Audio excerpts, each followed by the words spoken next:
niya yung pera, hindi po totoo yun. Okay. Talagang ibinibigay niya yung nararapat para sa amin at pinagkakasya po niya. At sa kalantaran, pinakikita yung kontrata Oo, sa inyo. pinapakita rin naman po niya eh. Kumbaga kung ano yung dapat ipakita, di ba? Ipapakita Okay. naman po siya. Malinaw Ako, yun. bawat sex bomb po kasi minsan, iba din po yung sinasahod Rate. niya. Iba po yung rate po. Kaya kami mismo po, hindi din masyadong yung tatanungan pa. Kumbaga, respeto na lang din. Oo, yung mga dinatnan, syempre mas mataas na yon. Okay. So, hindi perang dahilan bakit kayo umalis? Ako po hindi po pera. Talaga pong tinapos ko po yung kontrata ko nung January 30 pa po. At hindi ka lang nag-renew. Hindi, nagsabi po ako sa kanila na hindi po muna kasi po yung tito ko, dadating po galing po Austria. Gusto po sana ng nanay ko na sumama muna sa kanya. Okay. Ganun po. Okay, Mo, umpisa na natin. Sige, punta na tayo sa first press question mula kay Romel Gonzalez. Romel. Romel Gonzalez, ng Laguna. Ang question ko para kay Jopay, totoo ba na kaya ka daw umalis kay Miss Joy dahil hindi ka nabibigyan ng bonggang exposure tulad ni Rochelle Pangilinan? May insecurity. Yes, parang Okay. ganun. Wala po, hindi po kasi ako insecure na tao eh. Okay. Hindi po. Hindi po ako na-insecure kay Ate Rochelle kasi alam naman natin na napaka-ano ng talent ni Ate. Sobrang bonggang-bongga talaga. Yung sa akin naman po, nagbida naman po ako ng My Super at naibibigay naman ni Ate Joy yung karapat-dapat para sa akin. So, pagdating po sa mga trabaho, wala naman po akong masabi na talagang ginagawa naman niya lahat. Sige. Romel? Yung next question ko, ang reason mo daw is magmamanage ka ng sarili mong business, kaya ka umalis. Pero bakit ka kumuha ng bagong manager? Tito Wingard. Si Ty Wingard po, mentor ko po. Bali, sa ngayon po, wala pa po talaga akong manager. So, bali, sa Ate Joy, mentor ko rin naman po yan kasi nanay ko yan eh. So, meron lang akong, like si Tatay Wingard na nagpapayo sa akin kung ano yung dapat gawin, di ba? Pero hindi pa formal, hindi pa siya manager. Hindi po. No, so if somebody wants to hire you, who do they call? Wingard. Opo. Okay, so parang manager na rin Manager yun. na rin yun. Kala ko si Joshua. Okay. Sige, maraming salamat, Romel. Salamat, Romel. Sige, punta na tayo kay Glenn Sibonga. Glenn. Si Glenn Asuki ng paparazzi. Yes. Good afternoon. Glenn, anak. Ang tanong ko para sa apat, anong may ko-comment nyo kapag sinasabihan kayo na walang utang na loob at saka ingrata? Aifa. Ay, ang sakit-sakit ng loob ng manager mo. Kasi para mo raw siyang kapatid, para mo raw Opo. siyang nanay. Oh. Hindi po kasi kami nakapag-usap ng maayos. Pero yung sa issue po na hindi po pag-renew, choice ko po kasi yun. At hindi ko naman po akalain na masasaktan po siya. Pero totoo po talaga na tinuring ko po talaga siyang nanay kasi wala na po akong mama. Okay. Wala Bakit ka raw hindi mo utang siya na loob? kinausap? Kasi po, sobrang busy po ni Ate Joy ngayon. Wala po kaming time na nagtutugma. Pero nakausap ko na po siya sa cell. Na-explain ko na po yung side ko. So, maayos na po kami. Doon po sa issue na, halimbawa, nasasabihan po kami ng walang utang na loob. Siguro naman po, napaka-unfair naman po para sa amin nun. Kasi ginawa naman po namin yung trabaho namin. Tinapos po namin yung kontrata namin. Saka, hindi naman po namin basta-basta iniwan sa Ate Joy. Nagpaalam po kami ng May respeto. Opo. Tsaka doon sa walang utang na loob ko na like ingrata, malamang hindi kay Ate Joy galing yan. Kanino? Sa mga ibang tao na gusto kami pagsirain talaga, yung samahan namin bilang... Mga nakapaligid? Totoo. Sino?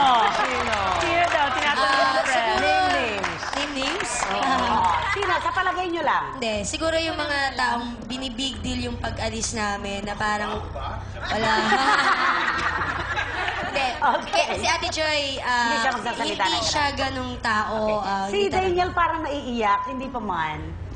Anong problema nyo ni Joy? Wala nang, sa akin po, yung sa tungkol po sa pag-alis. Di ba yan? Parang naiyak ako. Okay lang, lagi namang masakit eh. Ang pag-iwalay, di ba? Ayun na yung sound. Hindi kasi alam din ni Daniel, nagkaroon siya ng pangalan, nagkaroon ng oportunidad na makilala through sex bomb. Masakit nga naman yun. Opo. Yung tungkol po dun sa sinabi na unfair, siguro po, na-misquote lang ako ni Ate Joy doon. And no comment na alam mo, lang doon po siya nasaktan, di ba? Hindi ko matatanggap na unfair ako. Ikaw pala yung nagsabi noon. Kasi sabi niya, kailangan humingi ng tawad. Lagot daw ako. Ano yung Bakit mga ka reason? nagpa-release? Sinabi mo kanina nagpa-release ka. What's the reason na hindi mo tinapos yung kontrata mo? Kasi po ako po talaga, gusto ko po talagang kumanta. Oh! I really love singing. And alam naman po natin na sex bomb is, alam naman natin na more on Sayaw, dancing oo. talaga sila. Ayun, ngayon po, nagko-concentrate po ako sa singing. Tumatanggap po ako ng singing engagements. Tapos, I make my own music. Pero Okay. natatakot ka ba sa future mo, sa career mo, ngayon na wala ka na sa, like, the handling of Joy, like, or sa sex bomb? Hindi naman po. Kasi po kahit paano po, meron din pong nag-offer sa akin. Yeah. Na mas matututukan po talaga yun sa pagkanta ko po talaga. Kasi yun po talaga yung gusto kong gawin. Aha. We have Tita Letty Sally. Nako, Manay! Manay Time, Letty! may paparazzi. Kailangang bumuga ka ngayon, Manay. Sa apat. Kayo bang apat lang ang nagre-reklamo against Joy? Hindi naman po kami nagre-reklamo. Hindi daw sila nagre-reklamo, Nagkataon lang po Manay. din kasi na sabay-sabay po kasi yung kontrata po namin na natapos po. Kaya po yun, nag-decide po kami na hindi po muna. Kasi po kinausap naman po nila kami na kung pipirma pa or hindi na. Pero syempre, hindi may aalis na nag-uusap kayo sa phone. Alis ka na ba ako dito? Ay, Alis ako. Hindi. Yun nga po yun. All for one for all. Bakit yun? Hindi, yun nga po yung nagulat Ano pa? din kami. Hindi, totoo po. Yun nga po nagulat kami na tapos na yung, like ako una kasi natapos yung contract ko. Tapos biglang narinig ko lang na, ikaw, Ipet, wala, alis na rin. wala na si Ipet din. Ha? Taga nagulat ako, tapos nawala na rin pala silang dalawa. Tapos, sa sex bomb kasi, ang wala na rin po doon, si Jackie tsaka si Cynthia. Benny Handayan, ngayong hindi na kayo sex bomb, ano na yung career, sana kayo pupunta? Anong career ang kakaharapin nyo? Okay.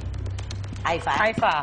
Ako po, magta-teatro po ako para Oh. pumasa yung acting skills ko. Yun po yung, doon po ako mag-focus ngayon. Tapos, nag-ano rin po ako sa mga VTR para sa commercials. Doon po ako nakafocus Hindi ngayon. natatapos Si ang Haifa, may kwento, may tanong ako sa'yo. Ano ba yung nalilink ka daw kay JC De Vera? Uy, sino yun? Si JC De Vera. Tapos na ba Matagal yun? na Or po hanggang yun. ngayon nalilink pa rin kayo? Hindi po, matagal, sobrang tagal na po. Naudlo. Like, gaano Naging katagal? kayo ni JC. Opo. How long? May taste Tagal ka, na. ha? Mission! Pero 6 months ba kayo nag-on? 1 year? Okay, next question. Ayan. Maalala. Ayaw niya alalahanin. Meron pa? Basta naging kayo ni JC. Of course, si Daniel, nagko-concentrate sa singing ngayon. Opo, tapos nagko-compose din po ako. Sana po makapag-produce din po ng album.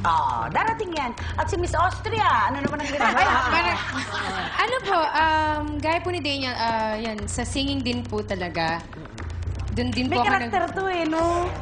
Ay, Diba? Iba-iba yung karakter. Siya po yung sa 8 Bulaga, siya po yung nag-champion ng Ikaw at Echo. Doon po sa Itbulaga. Kaya po din ako naging Na-discover. Hindi po, yung pong gumagaya po ng Kay Alanis. foreign singer na. Katulad ng sige nga. Alanis Sample nga, Morissette. sample. Kay Alanis kayo, di ba? Di ba nga? Let's go. I want you to know that I'm happy for you. I know the version of me is she perverted like me. Would she go down on you with a theater? Yun lang ang Yun lang muna. Marami pa. Bali, kasi po last year po, ako po nagpaalam din na po ako kay Ate Joy na nag-compete po ako sa Hollywood. Job. Magpo-focus ako din sa business ko. Like ngayon, magtatayo ako ng pet shop. Tapos syempre yung food cart na tinayo namin ni Joshua parehas. Sa acting, yan. Sa acting, magpo-focus din ako dyan. Kung ano mang acting yan, diba, gagawin ko. Ikakasal na ba kayo ni Joshua? Hindi pa po. Okay, thank you. Salamat. Maraming salamat, Meron pa Benny. akong katanungan eh. Kasi di ba bilang dating sex bomb dancers, para sa inyo, mahigpit ba si Joy na manager? Mahigpit ba si Ate Joy? Wala ba sa lugar? Pag ano po, kay Ate Joy po, trabaho is trabaho, which Disiplina. is gano'n naman po talaga. Pero pag sa personal na buhay naman po, hindi niya naman po kami pinapakailan. Okay. As long as you're professional. Opo. Okay. Huwag lang sasabit ng trabaho. Benny, maraming salamat. Okay, thank you. At narito ang controversial na si Ruben Marasigan.